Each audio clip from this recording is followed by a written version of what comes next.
Pewarta Java TV.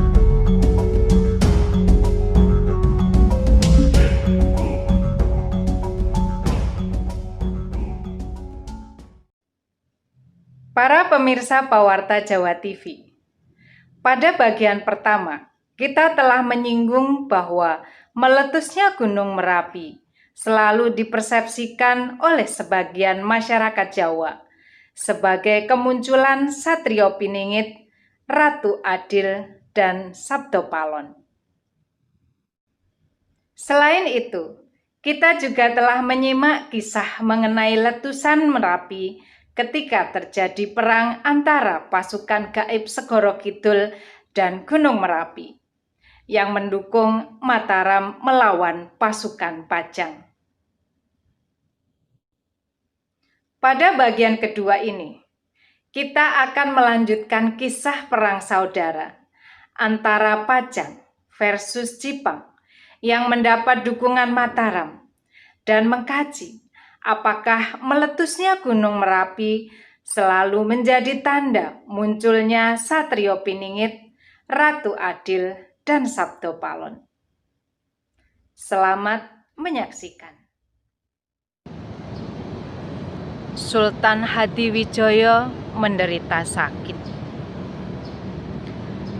Ketika sakit mulai parah, Sultan Pajang yang ditunggu oleh Sunan Kudus dan para punggawanya menyampaikan pesan kepada Panembahan Senopati. Bila napasku telah sampai pada hembusan terakhir, bawalah jasadku ke Mataram. Semayamkan aku di samping Kakang Pemanahan.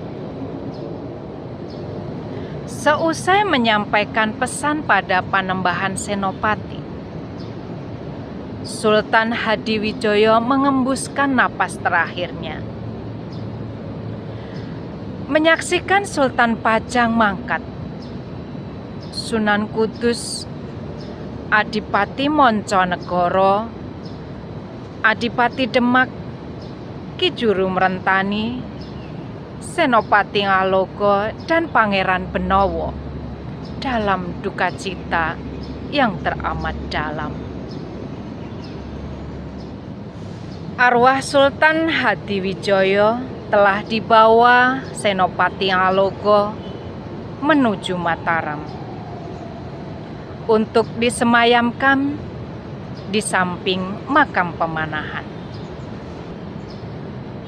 Sepeninggal Sultan Pajang, Sunan Kudus mengambil kebijakan bahwa raja pengganti Sultan Pajang adalah Aryo Pangiri, putra Sunan Parawoto atau menantu Sultan Hadiwijaya yang menjabat sebagai adipati di Demak. Sementara Pangeran Benowo diangkat sebagai adipati di Jipang, suatu wilayah bekas kekuasaan Aryo Penangsang.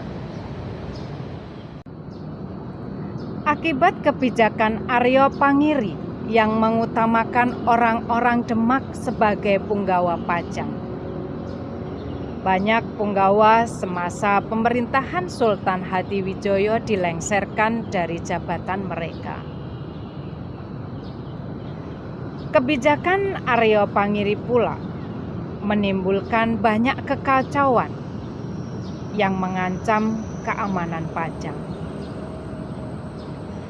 Di Pajang banyak kasus kejahatan, semisal pencurian, perampokan, dan pemerkosaan yang ditimbulkan oleh orang-orang Demak. Kekacauan di Pajang telah didengar oleh Adipati Benowo yang berada di Jipang. Karenanya Benowo mengutus duta ke Mataram agar Panembahan Senopati bersedia menjadi sultan di Pajang untuk menggantikan kedudukan Aryo Pangiri. Sesudah memohon pamit, duta itu berangkat ke Mataram. Di hadapan Panembahan Senopati, duta Jipang itu menyampaikan pesan dari Adipati Benowo. Namun Senopati menolak untuk dijadikan sultan di Pajang. Sebaliknya, Senopati justru menyampaikan pesan kepada duta itu. Hendaklah Dimas Benowo bersedia menjadi sultan di Pajang. Aku berharap agar Dimas pergi ke Mataram bersama pasukan Jipang melalui Gunung Kidul. Duta Jipang meninggalkan Mataram, menghadap Adipati Benowo dan menyampaikan pesan dari Panembahan Senopati. Sesudah dapat menangkap maksud tersirat dari Panembahan Senopati, Adipati Benowo beserta pasukannya berangkat ke Mataram melalui Gunung Kidul. Setiba di Weru, Benowo disambut oleh Senopati, pasukan Mataram, pasukan Pati, dan orang-orang Pajang yang tidak sepakat atas pemerintahan Aryo Pangiri di Pajang. Tidak ketinggalan pula beberapa saudara Senopati, yaitu Raden Tompe, Raden Santri, dan Raden Jambu, turut menjemput Benowo beserta pasukannya dari Jipang. Hasil perbincangan antara Panembahan Senopati dan Adipati Benowo tak lain adalah untuk menyerbu Kesultanan Pajang, untuk menurunkan Aryo Pangiri dari tahta kekuasaannya. Dari Weru, berangkatlah pasukan gabungan Jipang, Mataram, Pati, dan orang-orang Jipang menuju kota Praja Pajang. Pertemuan pasukan Aryo Pangiri yang terdiri dari orang-orang Demak dan Kudus dengan pasukan gabungan yang dipimpin oleh Benowo dan Senopati tidak dapat dihindari lagi. Dengan kuda Kiai Brotoyudo, Panembahan Senopati mengamuk, hingga banyak prajurit Demak dan Kudus mundur dengan berlari tunggang langgang. Tidak lama sesudah Pajang dapat ditaklukkan, Aryo Pangiri yang diturunkan dari tahta kekuasaannya itu dipulangkan Panembahan Senopati ke negeri asalnya. Oleh Senopati, Adipati Benowo dinobatkan sebagai Raja Pajang. Sejak kemangkatan Sultan Hadiwijoyo hingga Kesultanan Pajang dikuasai oleh Aryo Pangiri, Panembahan Senopati yang mendapatkan restu dari Sunan Giri itu menobatkan diri sebagai raja di Mataram. Sementara Ki Jurum Rentani diangkat oleh Senopati sebagai Patih Mataram. Karena tinggal di Mondoroko, Jurum Rentani dikenal dengan Patih Mondoroko. Dari ungkapan di muka, bisa disebutkan bahwa pasca meletusnya Gunung Merapi, timbul 3 raja di tanah Jawa, yakni Aryo Pangiri dan Pangeran Benowo di Pajang, serta Panembahan Senopati di Mataram.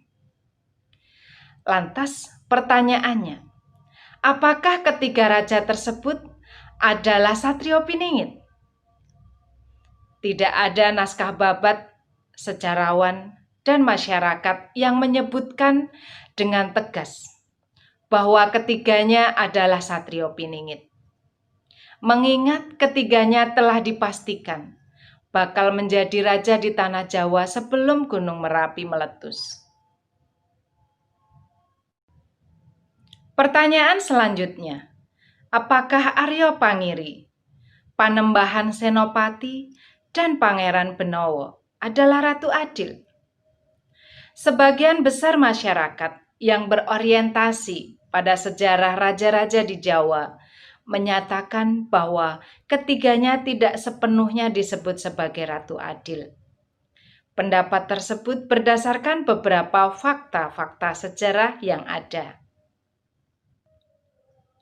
Pertama, Arya Pangiri tidak bisa dikatakan Ratu Adil karena semasa pemerintahannya, Pajang justru mengalami kekacauan politis yang berdampak pada ketidaktentraman dan ketidakamanan negara, sehingga mengakibatkan perseteruan saudara. Kedua, Pangeran Benowo yang tidak banyak dicatat semasa menjadi raja di Pajang tersebut tidak memiliki bukti kuat untuk disebut sebagai Ratu Adil. Kemudian yang terakhir, Panembahan Senopati yang lebih memprioritaskan ekspansi wilayah kekuasaan Mataram ke Bangwetan ketimbang membangun perekonomian dan keamanan di dalam negeri tersebut belum memenuhi standar untuk disebut sebagai Ratu Adil. Sungguh pun demikian, Panembahan Senopati layak dicatat sebagai pembangun fondamen kerajaan Mataram yang mencapai kejayaannya semasa pemerintahan Sultan Agung Hanyokrokusumo. Hingga pada akhirnya ditandaskan bahwa meletusnya Gunung Merapi yang dikisahkan dalam Babad Diponegoro sekadar dimaknai sebagai tanda surutnya Pajang dan timbulnya Mataram, bukan sebagai tanda kemunculan Satrio Piningit dan Ratu Adil, terlebih kemunculan Sabtopalon, di mana menurut beberapa naskah Babad akan muncul 500 tahun sesudah pemerintahan Prabu Brawijaya V di Majapahit.